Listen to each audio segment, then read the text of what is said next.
Welcome to Ask Ralph and Lahni. I'm Ralph. And I'm Lahni. And I'll let you in on a little secret. We're taping this on New Year's Day. And I'm not one to miss a sign. So this morning we had a red-tailed hawk sitting high up in a tree, yakking at us from the high treetop into our kitchen window. Yes. Then I got a brilliant blog that had a great topic. Mm-hmm. And then I got a television commercial that sort of bolstered that same topic, and that helped us decide what our topic was going to be today. It's kind of like that old joke, God said, why didn't you listen to my warnings? I sent you a newscast, I sent you a rowboat, I sent you a helicopter. What were you waiting for? What were you waiting for? So, right, recognize the signs when they come. So the topic that is very timely at New Year's, but then again, it's timely at any time that you decide to address it, is weight loss. And we thought we'd talk a little bit about the psychology of weight loss. Right. Because, weight loss program, it's New Year's. It's the time for resolutions. Resolutions fail. Why do they fail? Because you don't set them properly. You don't understand what the goal is. Sometimes we're a little vague on our goals, mm-hmm. and then you sort of get a result or sort of not. You need to be really specific about what your goal is. But the commercial that I saw was with Marie Osmond talking about the fact that she had lost weight, tried to lose weight many, many times, and even when her mother said to her, you really have to lose weight because you'll end up like me, that still didn't help her set the right kind of psychological goal that she needed in order to be able to drop the 50 pounds that she did, right, until finally she lost her mother. Yes. And then something became real to her. Yes. So I'd seen an interesting blog post that talked about the psychology of weight loss. And from reading it, what I gleaned was the idea that your reason for wanting to lose weight, or for that matter, your reason for wanting to become healthy, has to be more important than the food. It has to become more important than your hatred of exercising. Yes. You have to find the reason that gives you not only the motivation to make this drastic change in what you've been doing, because what's the ultimate saying is that, if you do the same things and expect different results, that's the definition of insanity, right? Exactly. So you need to find something that not only gives you the motivation that is strong enough, but also helps you to take responsibility for what part you play in not being able to achieve it with a lesser goal. Right. And it's helpful when you do something like this is to recognize what part of your personality is your primary tool here. Because we have lots of different, skill sets. We have muscles, we can go move things physically. We have brains, the frontal lobe that can calculate numbers. We have the limbic system that can smell and can hear. And we have emotions. And when you're talking about motivation, you're talking about what moves you, you're always talking about emotions. And emotions are complex things, but historically they related to the moon and to your mother, because of who got you up in the morning and got you out of bed and moved you along was Mom. So, whose heart did you feel beating 9 months before you were born? Yes. So, Mom. Yeah. So recognize that you have to look for an emotional reason that's as powerful as your connection to your mother and the fact that she fed you. Well, and this is a lot of times the challenge with trying to go on a diet and regulate your weight through sheer willpower, because you have all these emotional triggers, and it's not an emotional, you have to feel more emotionally invested in your reason for changing than you do with your emotional ties to the past. It's very hard to say to your mother, oh, your spaghetti and meatballs made me fat. Right. It's very easy to, to say carbohydrates make me feel ill, lethargic, whenever I have carbs, I experience pain. I mean, we've worked with clients for over 20 years, Ralph for much longer, but we used to say when somebody would come and do a session with us, and we would give them a list of action steps and ideas about supplements and lifestyle changes and things, and they'd walk out the door and we'd look at each other and we'd say, they're not going to do a single thing. No. And I would reply to Ralph and say, well, they're not in enough pain. Right. If you're in enough pain or discomfort, suddenly you can do things that you never thought possible before. But if it's too hard to count out 10 capsules in the morning and pour yourself a glass of water, to swallow that, to lose your 3-time-a-week migraine, then you're not uncomfortable enough to have that strong enough motivation to get where you need to go. Right. And there's another thing that's important to remember. There's an Italian expression, and it comes from an opera, Le donne mobili. It means women change. Your mom was a woman. Is a woman. Well, remember that the food that she fed you as a baby was different from the food she fed you as a young child than it was from the food that she fed you as an adolescent, as it was when you were an adult about to leave her house finally and do your life. Those foods were not the same. You did not, maybe you started on breast milk and then went to, pablum, as they used to call it. Guess what? In your life, you need to change the foods that you're eating in the course of your life to adapt to your changing physiology and the changing demands of your life. Don't get so emotionally trapped in the idea that if I don't eat this food, it means it's a sign that my mother doesn't love me. Well, and not only that, you reach a point of saturation with some of these things. I mean, most of you know that we do paleo, and we think that paleo makes logical sense. I mean, to us, when we talk about paleo, it's not the newfangled diet craze. It is the sort of logical starting point for, when God put us on the earth, what was available for us to eat before we started monkeying around with nature. So what would have been the logical food choices that we would have had, and even in what proportions they would have occurred. But so you're eating something that, isn't necessarily the ideal thing for you or your metabolism. And you start out, in your youth and in your teens and as young adults, and then we call it running out of youth. All of a sudden, things that never bothered you before, maybe you're getting heartburn, maybe you're getting acid reflux, maybe you're getting, some congestive pain in the liver gallbladder area, maybe your digestion is clogged, maybe you're constipated, maybe you're having irritable bowel syndrome. All these things, they don't happen when you're 5, 6, 10, but by the time you get to a point where you've got residue, buildup, a history of mild reactions to things that become stronger and stronger because your body's saying, hey, you don't get it. I've got to be more dramatic for you to realize that I tried to start out slowly by slightly raising your heart rate when you eat something that is hard for the body to digest, or your temperature elevates a little bit. There's a lot of little sort of subtle symptoms that you're having difficulty, even if you feel tired after you eat a particular meal.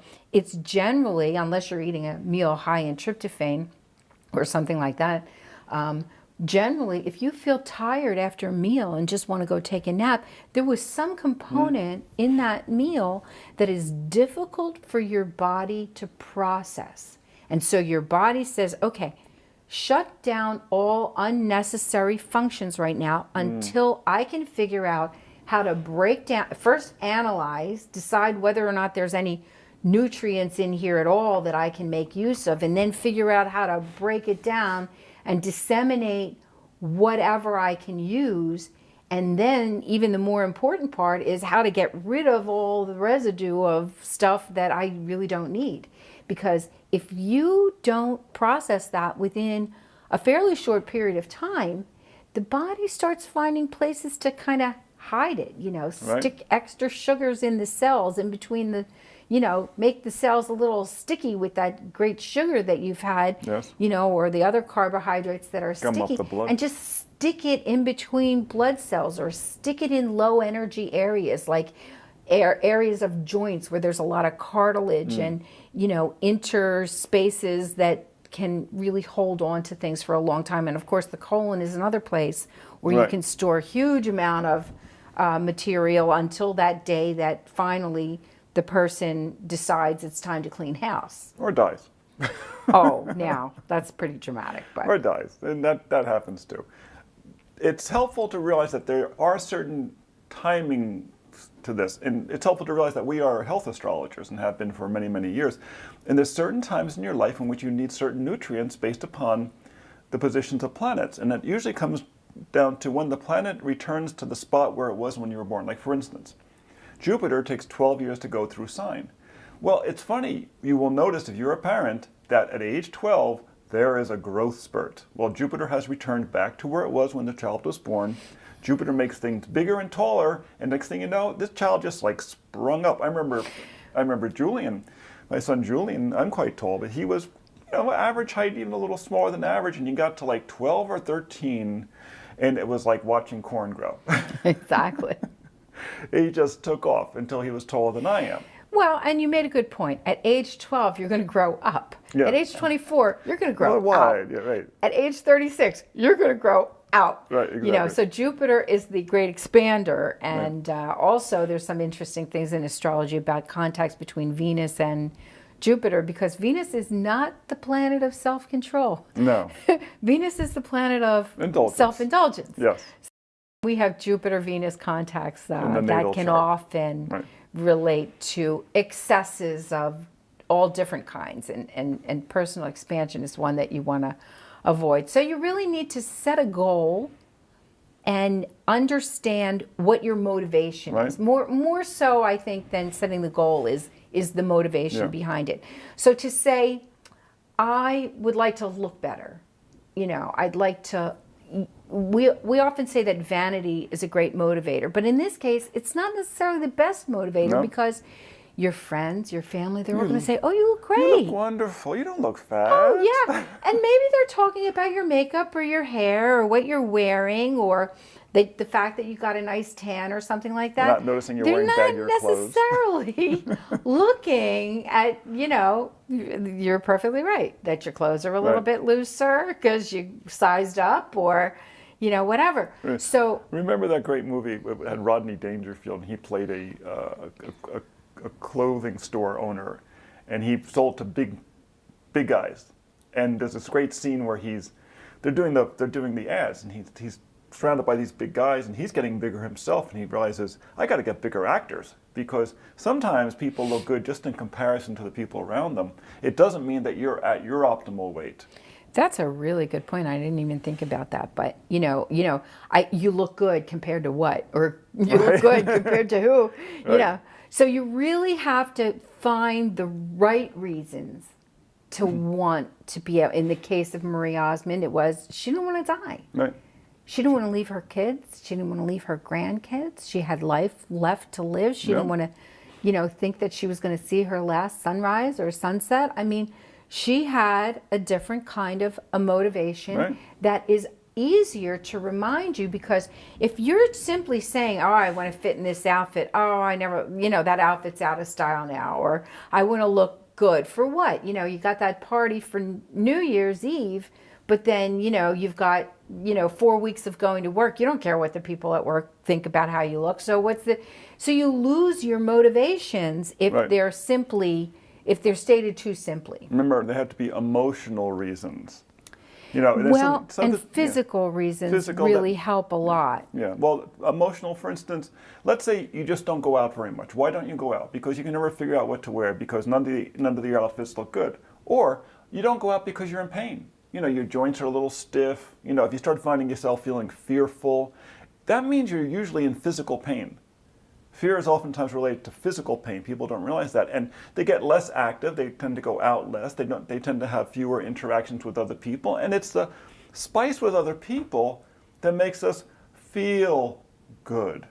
And when we feel better. We're more willing to do things for ourselves. When you have a goal, have, the carrot and the stick kind of thing.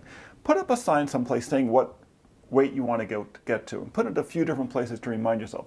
But right next to that sign, put a little thing saying, you look great. You are a magnificent looking person. Give yourself emotional reinforcement that's going to help you get from one to the other. Because so many times people, their issue is the way they think of themselves is negative. And I'd like to add another component to that. With that reminder about how you're going to look, write how you're going to feel. Yes. Because this is the part where you have to sort of take responsibility. People don't connect the idea that, number one, the food that goes in their mouth affects their weight. But they really don't connect the fact that the food that goes in your mouth affects your weight and then causes all these issues. Now, overweight can cause problems, but certainly can contribute to exacerbating even more problems than it causes. So if you think about what things can be relieved by carrying less weight. There's some obvious things, back problems. We used to always say, what's wrong with your back is your front. Yes. Because if you're carrying excess weight, especially in the stomach area, you're going to throw your whole skeleton off balance. Yep. And so you're counteracting, you don't want to be pregnant your whole life. Some people are holding 10, 12, 10 pounds is a baby. Yes. And so even that 10 pounds, if it's all centered in the front, is going to throw off your balance. So hip problems, knee problems, ankle problems, low back problems. Then if that area is up near the rib cage, you can even have breathing problems because you're pushing up against your diaphragm, which pushes up against the lungs, even pushes up against the heart space and the liver gallbladder. So there's a lot of things that this excess weight really can contribute to. And it's amazing that if we work with someone who has multiple health problems, if one of them is overweight, we almost always like to start with that because once we get the weight under control, it's amazing how many other things just disappear. Yeah, it's true, because if you think about it, that what Lahni's saying about, pain in your joints, pain in your back, what does that equate to? It means you can't go places. You want to go out shopping, you run out of steam halfway through because the pain is building up. You're less inclined to want to go out because you don't want to be a bother to other people because you're going to run out of steam. You don't want to travel. This past year, one of our friends we've known for many years on Facebook, who's a very well-known professional speaker, wasn't going to an international conference, which was in the United States this year, because it was just too difficult for him to travel. He was using a wheelchair now. He wasn't really that old, but he was using a wheelchair. His joints were just a problem, and it was just too much trouble to go through the airports. There are all these people at this conference who didn't get to share in this person's knowledge and experience because there were issues in their dietary world, their dietary choices that were taking them away from life, away from participation. Exactly. And so there is, again, a relationship between foods that you eat and pain that they cause in your body, regardless of whether or not you have a weight issue. But very often they do contribute to as the underlying cause of excess weight. And it's surprising how little weight can cause difficulty. I know people who lose 5 pounds and their acid reflux goes away. Oh, yeah? Why? Because they're not having that pressure put on that transverse colon, pushing up against the esophagus, and just skewing everything sort of out of shape. And so that these systems can't flow and function easily. Right. Well, what I just mentioned before got me thinking about something.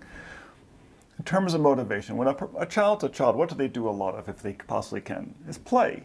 Because it's part of their creative process and it's part of the kid's job. What is a kid's job is to go to school and play, right? That's their job, and be loved and love you.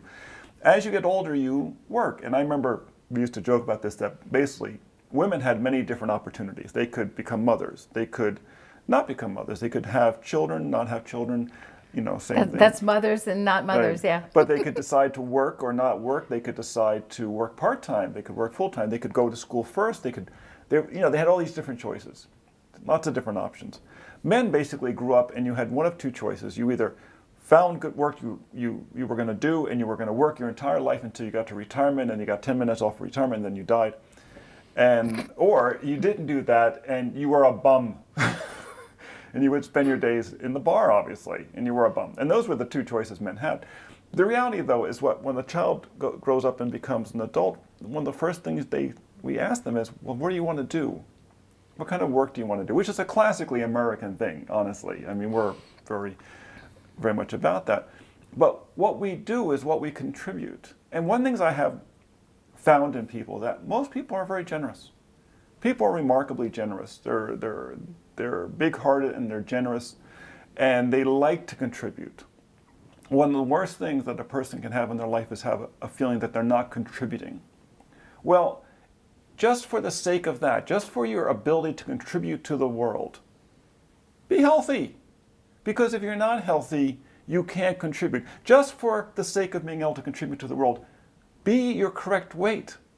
Get rid of that excess stuff, because it's blocking your ability to contribute to the world to your fullest potential, just for the sake of that. Not just because you'll fit in your clothes better. Well, that's pretty profound.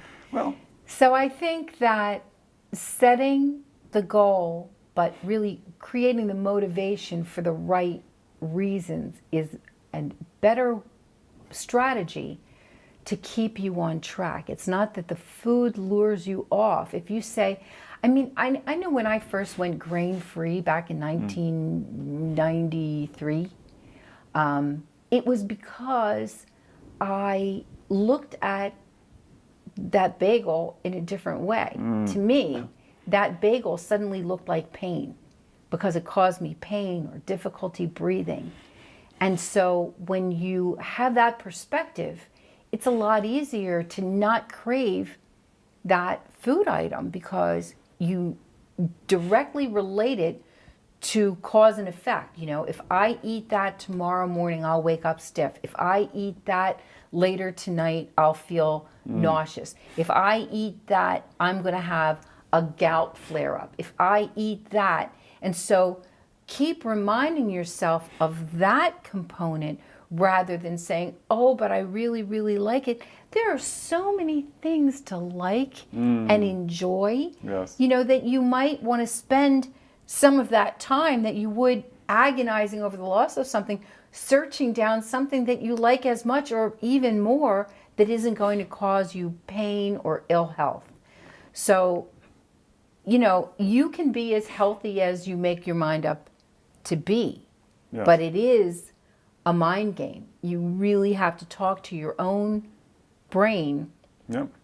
and explain things to your brain so that you don't feel denied, you don't feel cheated, and you keep your eye on the positive outcome that should be your goal. Right, and write this stuff down. If possible, make little drawings about it.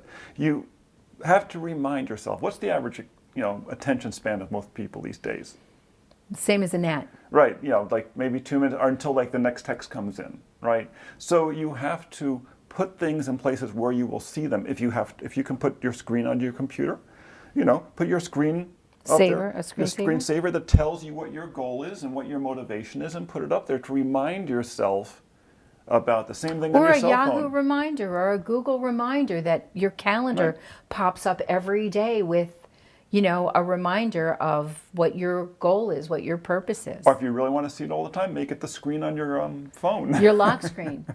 Exactly, see that all the time. Exactly. But you have to remind yourself, and when you put signs up around your house, put them up high that you actually have to look either directly at them or up a little bit.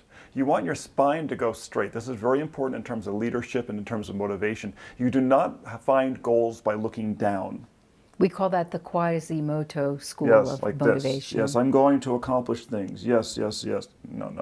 You have to get it so that you're looking up because it's towards the future. Things that are about chest height are at the present, and anything above there is into the future. And you have to remind yourself, because you will not remember your goals. Just saying, oh, I'm going to remember this. No, you're not. You can't remember phone numbers anymore. That's why you have phones. That's why you have it in your phone. So you have to remind yourself, and you have to do it on a consistent level, on a consistent basis. Because every time, you're heading for that, that pastry, and your phone buzzes, and it comes up and it says the weight you're going to get to and what you're going to get when you get there. You go, okay, where's the fruit? And it's okay to have indulgences now and then, but have them be really indulgences. For instance, we do the paleo diet, and the paleo diet has no grains, has no beans, has no sugar, and has no dairy. Okay? We live in wine country, and wine country is farm country with really great restaurants. I mean, world-class restaurants. So we have more than enough opportunity for the indulgences, but we have to limit them. A great time to take your weight and measure yourself is New Year's Day. Know why? Because you have just come through the holidays. And if you can make it through the holidays without indulging in some things that were not on your diet, then we need to know your trick. Right, you're a better man than me, Gunga Den, So at least when you weigh yourself at that point, it's at the worst it's gonna get. And now when you start making progress from there, my gosh, am I great, because your progress really goes very smoothly, because guess what? All the indulgences, they were eaten already. Well, and of course, we did mention that we're taping this at New Year's, but any day is a good day for a resolution. Yes. And so this will be airing at whatever time it's going to air, and so maybe that'll be your new year, and you can still resolve to have better health. You can still resolve to have a goal that you can really achieve and be specific. A lot of times popular goals are, oh, I want more willpower. Oh, I want to go to the gym more. Oh, I want to, but they have to be very specific. A more specific goal was, I'm going to alleviate my back pain. I'm going to work on alleviating my digestive disorders. And then this will be the year that resolution turns into a result. Right. And remember, healthy weight loss is not about starving yourself. It is about eating high vitality foods instead of low vitality foods. So much of the American diet is these low vitality foods anymore that are just marketed in huge amounts. You have to make a decision to move away from those towards the high vitality foods, and then you'll never be hungry, but you'll be looking a lot better and able to contribute a lot more to the world around you. So we called it the psychology of weight loss, but it is really the psychology of good health. And keep your questions coming. We're Ask Ralph and Lahni. See you next time. See you next time.